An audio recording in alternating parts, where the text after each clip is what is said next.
All right, Kirst. Good morning to you all. Let's get right down to it. It's a big day. We have Scott, we have Jenny, and we have a pile of new polling data from Greg, Lyle, and Innovative that we're going to go through today. But first, Allison Smith of Queen's Park Today to update us on the latest news from the campaign. Good morning, Allison. Good morning, David and everyone. Panel. How are you? All right. We are officially starting the campaign today. The lieutenant governor is going to, dare I say, drop the writs, or do you guys have a problem with that phrasing? On no, this we're not. No, we're not going to wink on that. No. Yeah. So that's going to happen at Queen's Park this morning. And we also have an announcement from Doug Ford. So some credit to his campaign team. They're letting us know a little bit of what he's doing, even though it's not a detailed itinerary. He's going to be out in Brampton making an announcement about getting it done. That's all the info. Sounds like something that comes to the back of the video rental store, but okay. It appears it's going to be at some sort of construction site. I have the coordinates, but I could not tell you what is on them. And then we have Stephen Del Duca. He is going to start the day in Toronto. He's going to make another major platform announcement, his team says. So that's going to be 3 in a row. So the Liberals are obviously trying to start off the week on or the campaign on like a policy heavy footing. They had transit on Monday, environment on Tuesday. So we'll see what today is. Then he's going to swing by Oakville and Hamilton. And Andrea Horvath is going to do a bit of a photo op at the legislature to kick off the campaign. And then she's doing the rounds in the GTA. She's going west to Mississauga, east to Pickering, and then ending the day in Scarborough Centre. I think she's going to be focusing on, she seems like they're trying to amp up some of their star-ish candidates. Nathan Shan is running in Toronto Centre or Scarborough Centre. He's a former Toronto City Councillor. So I think he's going to get some airtime with them today. Interesting. How are you going to keep track of Ford? What's your plan for keeping track of Ford? We're sending a reporter there this morning. And actually, sorry, I forgot the other big thing Ford's doing today. He's going to be at the Toronto Congress Centre tonight for the PC's party kickoff. So that's actually going to be a big rally. He's invited the public to that. So I'm going to be there.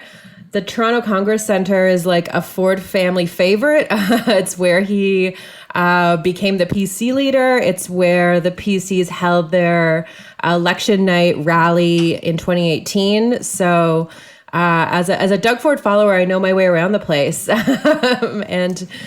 So I'll be back there.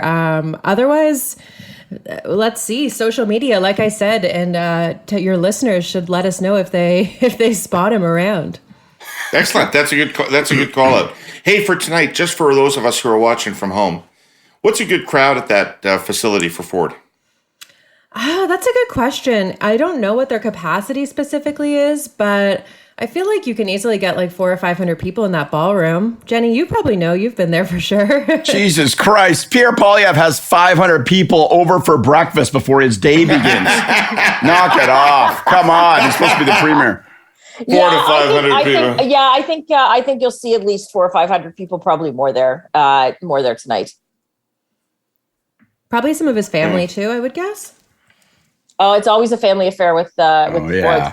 And the only thing, Allison, I would say though is he was elected leader we were in Markham, not in Etobicoke. Oh, you know what? You're Boston. Right. Yeah, I spent 8 hours on CP24 that day, so I remember it very well. You got me. Well, that was the day the balloons never dropped. Sad balloons. Jesus, sounds like a Roald Dahl story. Okay, well, that was terrific, Allison. Thank you for doing this every morning. And where can people subscribe to your newsletter? Yeah, head on over to politicstoday.news to find out some information. We got free trials and we have special election coverage. So politicstoday.news. Excellent. That newsletter plus the curse of politics, that's all you need to know for the day. Really, that gets you through the day. Yeah. All you need to know. All right, thanks, all guys. you need to know. Thank you, Allison. Have a great day. Bye. I promised you a honeybee story earlier this week, Hurley-Burleyites, and I'm a man who delivers on all of his honeybee promises. It's from our presenting sponsor, TELUS, and more specifically, their $100 million Pollinator Fund for Good, one of the world's largest corporate social impact funds. Their mission? Partner with responsible startups who devote themselves to tackling the biggest social and environmental challenges of our generation, including supporting responsible agriculture, caring for the planet, transforming healthcare, and enabling inclusive communities. One of those businesses is Nectar, based in Montreal. Nectar uses precision beekeeping technology to help raise healthier honeybees. Specifically, they've developed a smartphone tracking tool, BeeTrack, that follows and tracks hives during the growing season.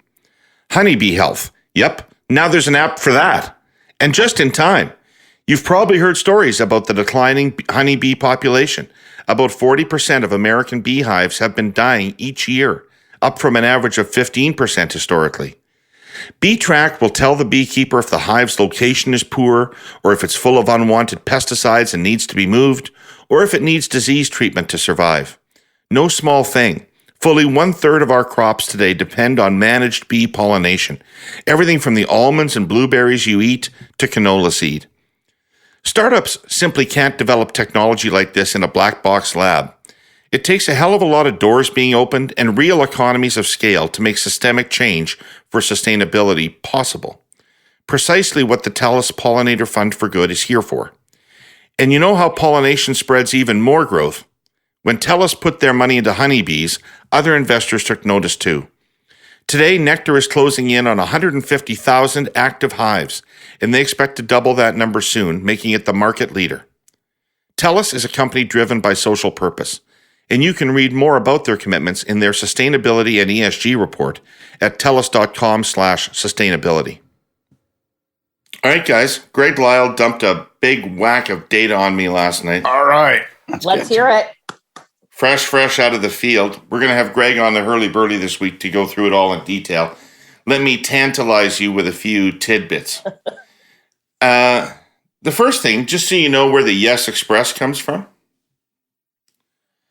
When asked whether people wanted governments to make major decisions concerning spending based on the government's ability to afford the program or service or the public's need for the program or service, 56% said the government should make that decision based on what the public need is. 34% said that they should make that decision based on what the government can afford. Not much of a mood for austerity there. So, issues. As I told you yesterday, cost of living. So we've got, he asked people whether each of these issues was the most important issue, the second most important, or the third most important issue to you. Cost of living, 44% said it's the most important issue to them. 78% in total said it was one of the top three issues they would be looking at. Healthcare, 25% said it was their most important issue. And 69% in total said that they were going to be, that was one of their top three issues. And then it falls off the map. Environment, 8% said it's their most important issue. Debt and deficit, 8% said it's their most important issue. Education, 4% said it's their most important issue. Electricity, 1% said it's their most important issue. Indigenous issues, 1%. So it's completely about the cost of living. Now, when you look at which party is expected to do the best on all of those things, the Conservatives dominate debt and deficit. The Conservatives dominate jobs. The Conservatives have a significant lead on cost of living. People don't think anybody can fix electricity. NDP lead on healthcare. Liberals have a slight lead on education. And the Greens, of course, have a lead on the environment. The Liberals don't have more than 24% of people citing them as the best party to handle any issue. And 24% is the high on education. It falls to 20% for healthcare. So basically, it's the normal matrix that you see. The economic issues dominated by the Conservatives and the social issues dominated by the NDP. And the Liberals not seen as the best party to deal with very many of the issues. Now we will get to the vote itself. Before we do that, I will say that when asked, which party do you think has the best chance of beating the Progressive Conservatives in the upcoming election? 50% said the Liberal Party and 20% said the NDP. 30% did not know.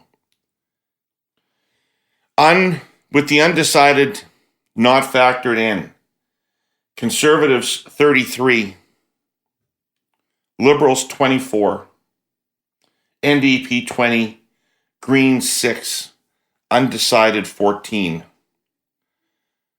Factor in the undecided, you've got 39 Conservative, 29 Liberal, 23 NDP, 7 Green. Wow. That's a strong position to start from for Ford. It's a very strong position to start from. The last thing I'll tell you, just for context for the electorate, is not more than 1 in 4. More people think they'll be worse off if any of these parties are the government than they are today. Net. Most people in Ontario think that they'll be worse off, not better off, if any of the parties forms the government. That's awesome. So good. If we could come to this election and end up without a government, I think those people, those non-people, really, really could do something for me. But that's actually that's actually bad news for Justin Trudeau in Ottawa. That's bad that people are actually. They don't feel the provincial governments are affecting their day-to-day life, whether it's right or whether it's wrong. I think that's going to end up being a huge indictment, a huge problem for Justin Trudeau and whoever is leader in the next federal election. Well, it also just means people hate politics, right? They goddamn hate politics. And so the person who's the most prominent politician in the country probably doesn't fare well then as a consequence, right?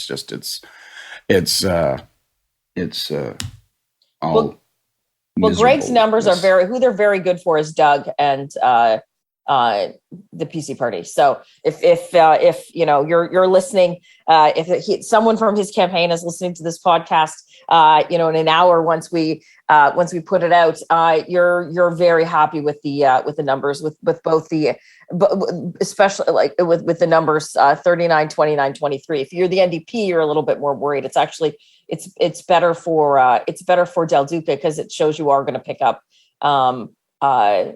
significant seats from what you have, and probably the most of those seats are coming at the expense of the NDP.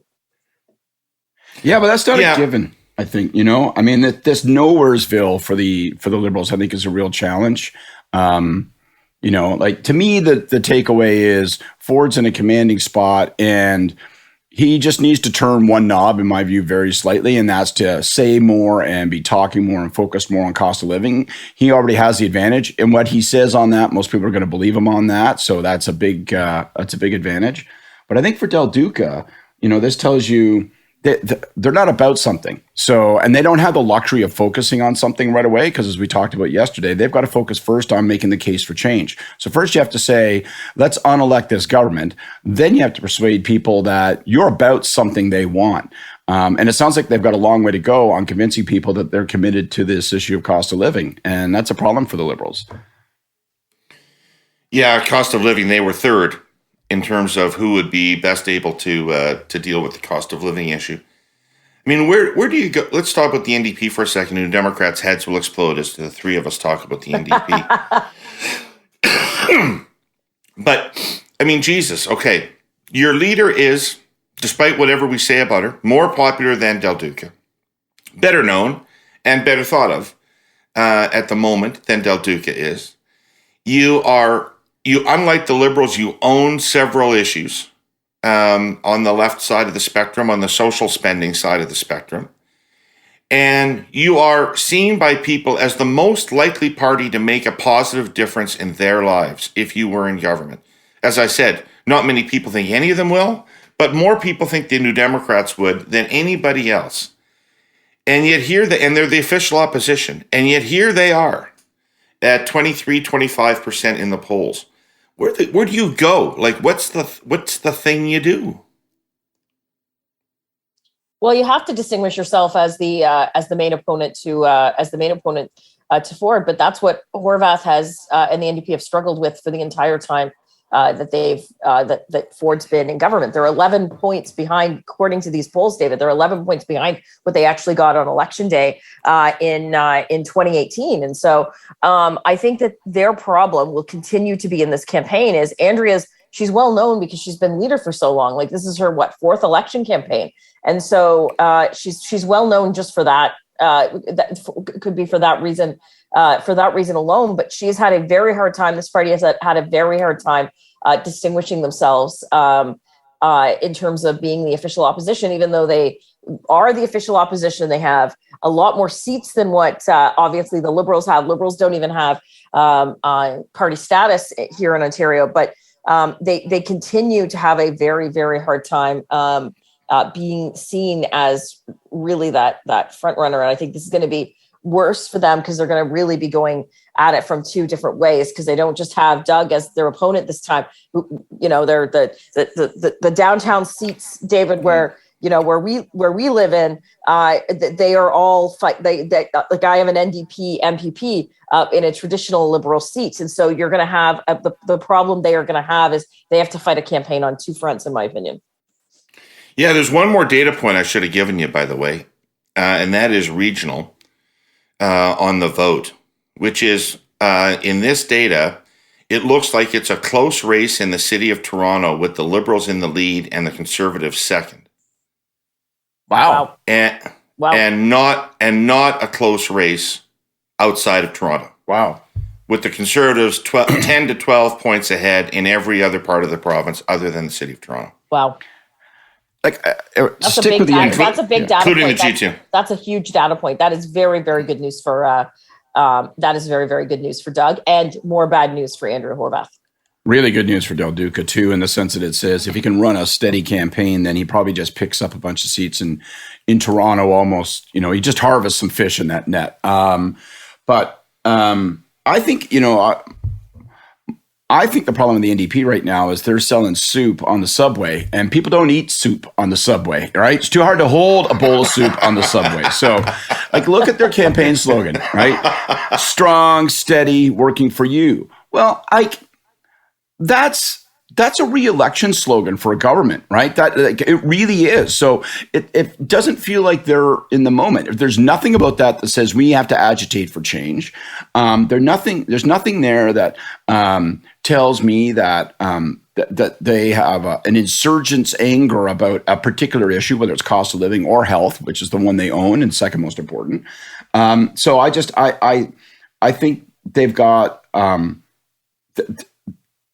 Forget what there's just even their presentation seems to be unsharp. It seems to be missing the bullseye. So if I were them, I would be looking at the cost of living issue.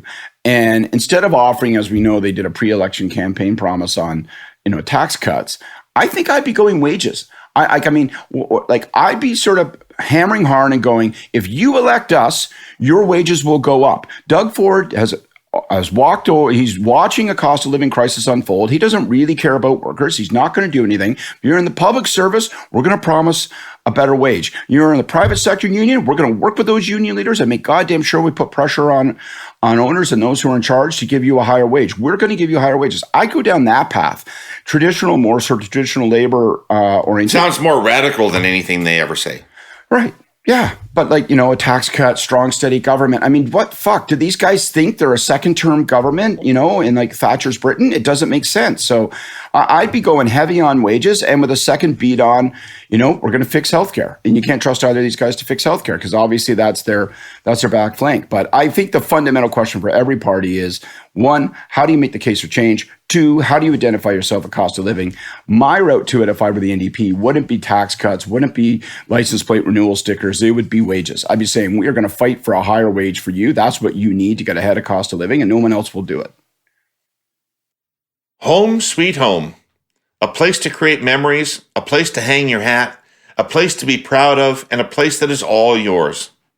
Our original sponsor, the Ontario Real Estate Association, says the dream of home ownership is slowly being dismantled, brick by brick, due to high housing prices, difficulty saving for a down payment, and fewer homes being built. It is more difficult to buy a home now than it was, say, when I was in my 20s, but the benefit of home ownership remains the same.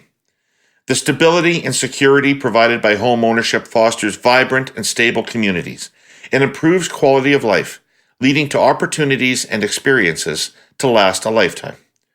Home ownership is the bulwark of Canada's middle class, so it's not surprising that 90% of parents surveyed in a recent Abacus data poll feel it is important that their child is one day able to own a home.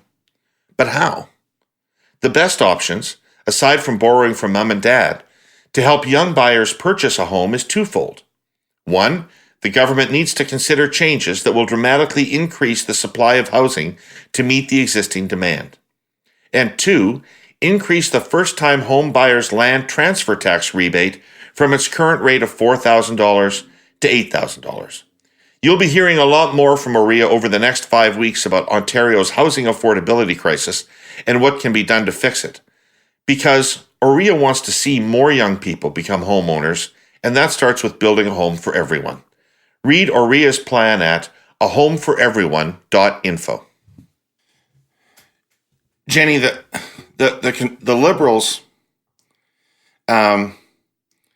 they've got this situation where there doesn't appear to be the time for a change sentiment's higher than it was in 2014, but not remotely what it was in 2018.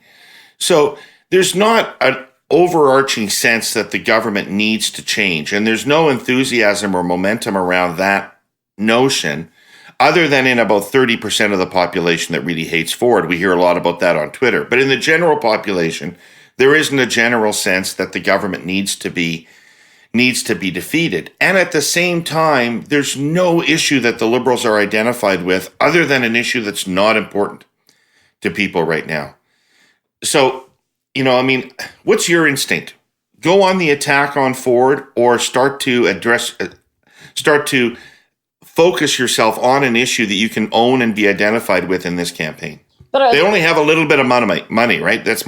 I'm assuming they've got, and they're third party, they've got limited bandwidth. How much can you communicate? Well, listen, if I had limited bandwidth and I was sitting in the Liberal war room, I would go on the attack. I don't think there's any choice that you would have. People, stomachs get very squeamish in terms of I don't call them negative ads, in terms of factual ads. But if I had limited money, I would absolutely go on the attack. In my stump, if I was Del Duca, I would talk about the cost of living. I would have a narrative that he talks about every day and is weaved into every announcement. Even if he's making an announcement on the environment, he's going to talk somehow about cost of living and whatever the Liberals are going to propose. But I think if you have limited bandwidth and you are looking at doing an ad by TV, radio, social media, what have you, I'm going on the offense.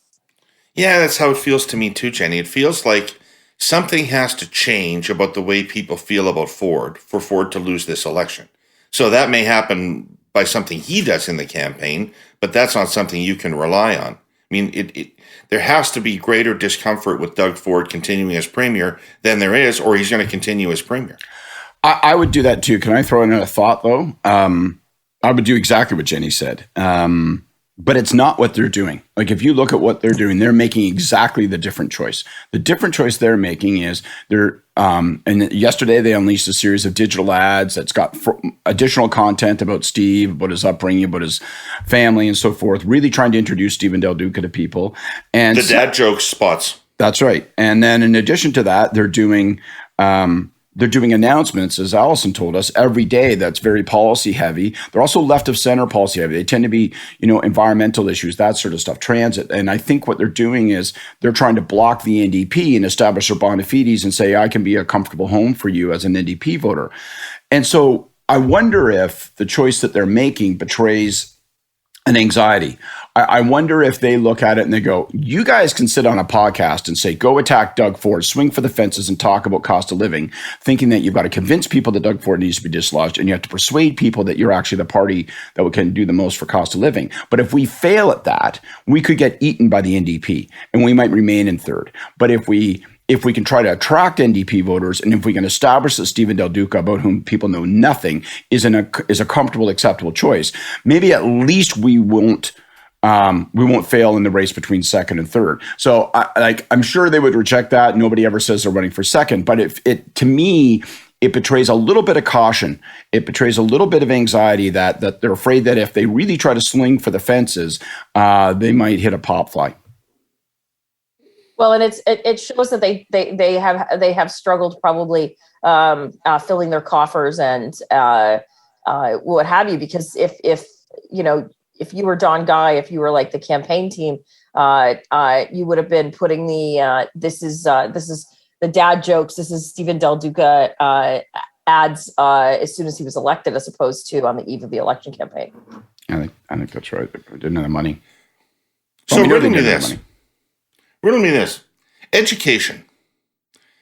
Education is one of the top 3 issues for 20% of Ontarians. 1 out of 5 Ontarians listed as one of their top 3 issues.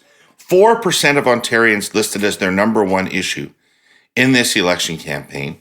And when you ask them which party would be best to deal with it, it's effectively a 3-way split. Liberals 24, NDP 22, Conservatives 19. That is not how I read Twitter through COVID. How is it that education is not an issue in this election at all for people, and that the Conservatives would be competitive with the other parties as to how you would approach education? What did I miss? Well, I think you're asking the wrong question, David. The real question is, why doesn't Twitter get it right more often? And how is Elon Musk going to fix that? Jenny, you might have something intelligent to say. Tell us what you think. No, I was going to say you said it much more funny than I would have said it. It's Twitter's not Twitter doesn't appear to be real. We are all on it. It's what I consume to get my to get news every day. But in terms of the debate back and forth, it doesn't seem rooted in any form of reality when you actually get out there and you talk to real people. And so education also is one of those things that it can mean different things to different people. I know we would talk about this at the height of COVID when we were locked down, and if people would say COVID was their number 1 issue, and it could mean different. What Scott thought of COVID was different than what I thought of COVID, but it didn't mean that it didn't mean that both of us didn't have that as the top issue that we were concerned about. And I think that education probably falls into the same thing. I assume the people that support Doug are people that don't want their kids wearing masks in school or what have you. So I think that David, the education is low, generally. And I think for your point that out of the 4%, it's kind of a 3-way tie. I think it's all everyone that is saying education, people that are saying education could mean it for different things. Scott was a parent, and Scott was fucking Jenny melting down on our show every week during COVID about the state of the education system. Yeah. And now people like him apparently don't care anymore. I don't know that that's true. I think this is why, and people listening, I hope they hear this part in particular. This is why polling data and public opinion research is so critical.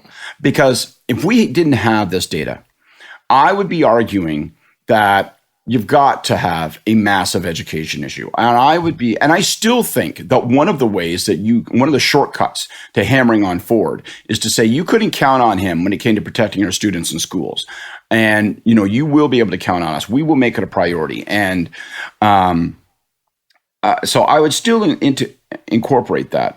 But the public opinion research forces me as a campaign strategist, quote unquote, anybody who calls himself a campaign strategist is for sure a cob of corn.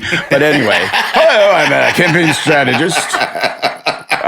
But you see, guys, there was a guy the other night at that event who told me he was a strategist. I was like, oh, really? He goes, I'm also a strategist. I was like, oh, really? Wow. I haven't seen you in the meetings. Did you pay your dues? But like, it forces me to look at it and go, look, I got so many goddamn challenges, right?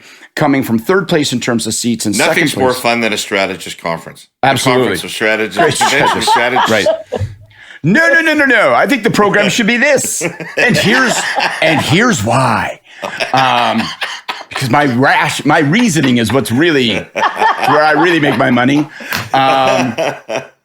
But if I looked at this data, I just go back to it. Like if I looked at this data and knowing the full menu of choices of challenges that are confronting you, coming from third place in seats, coming from second place in terms of public opinion, I've got to establish that people should be seeking change. I have to establish that Doug Ford can't be counted on. I have to establish myself around the cost of living issue, which I know is driving people's concerns and therefore probably their votes. And like I just don't know, with limited resources and limited ability to punch through, that's going to leave me a ton of time to say, now, can I just pause this for a while and talk to you about the education system?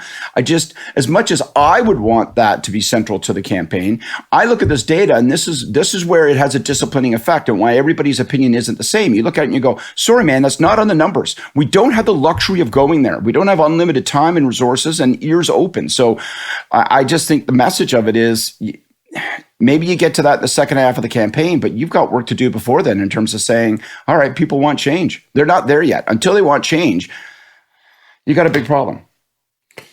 Those numbers around the environment don't give me a lot of confidence that the opposition's winning the fight with Ford over the 413 either. Has there been any evidence that they were up until this point? Well, no, but they engaged in it, so I presume they thought they had a chance to win it. Right? I think that's another issue that I don't think the polling tells the whole story there, and I don't mean that in terms of, we're wrong on this. I've always thought they should lay off the issue, as you know, David, but I think that the polling doesn't tell us that the way the Liberals look at that is that they're in a competition with the NDP on that issue. So I'm not sure they're looking to necessarily gather everyone's opinion on that. They don't feel they can fall behind the NDP on that. Okay, so let's really boil this down to brass tacks. You're the Liberals or the NDP. You're looking at this situation. The issue is cost of living in the province. That's it. That's what the election is going to be decided on. And the voters tell us that when it comes to which party would be best able to deal with cost of living, that 18% say the NDP, 15% say the Liberals, 28% say Ford and the PCs. That's below their vote. 28, David? 28. Okay. 28. That's higher than the other parties, but that's below their vote. 35% of Ontarians say, I have no idea which party will do the best on that, or no party will do well on that, something like that. So that's got to be the matrix in which you're operating in. So you have to, where's Ford vulnerable on cost of living? What could you say about Ford on cost of living? And I guess I'm a little bit interested in, they've achieved a veneer of fiscal responsibility because they've got revenue washing over them, as Peter Weltman explained to me in Herle Burley a week ago. They're awash in revenue.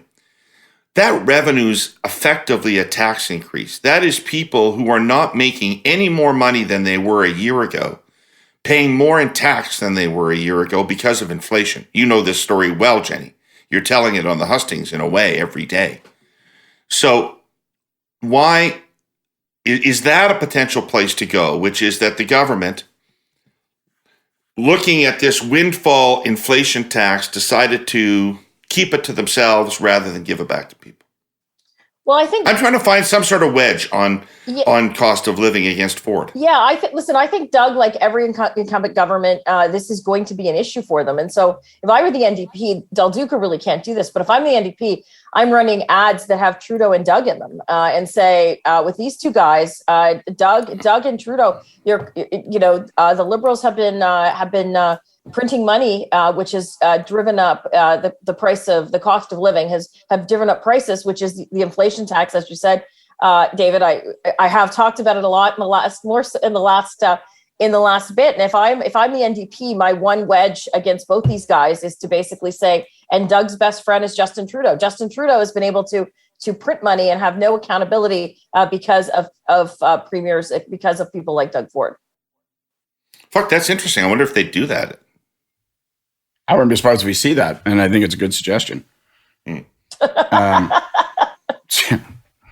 mean, I'm not for the NDP or anything, but I'm just saying, hey, this fucking podcast doesn't cost you $1, New Democrats. Maybe cash in.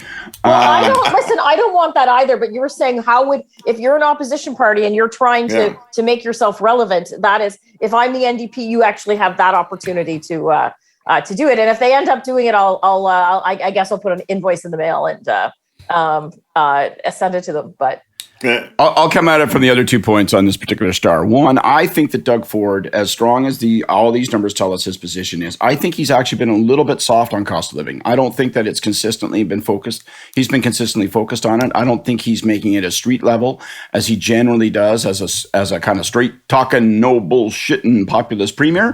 So I would amp it up if I were him. I'd launch with some policies that are really focused in on it. I'd remind people about the stickers, and not so much about the stickers, but how much I'm sending you on that, how much I'm saving you on it. But if I were the Liberals, I think I wouldn't waste my time trying to convince people that Doug Ford can't be counted on to deal with cost of living. Yes, I would, but I wouldn't. We know that people think that Doug Ford is most likely to deal with cost of living. So I think the trick is going to be, he's going to try to deal with cost of living. He's going to put some money in people's pockets, but it's the wrong people. So I think I would try to say, take a look at what happened when we had a crisis in long-term care homes, right? Did he put more money in the pockets of the workers and the nurses? No, he put it in the board members who were running those places.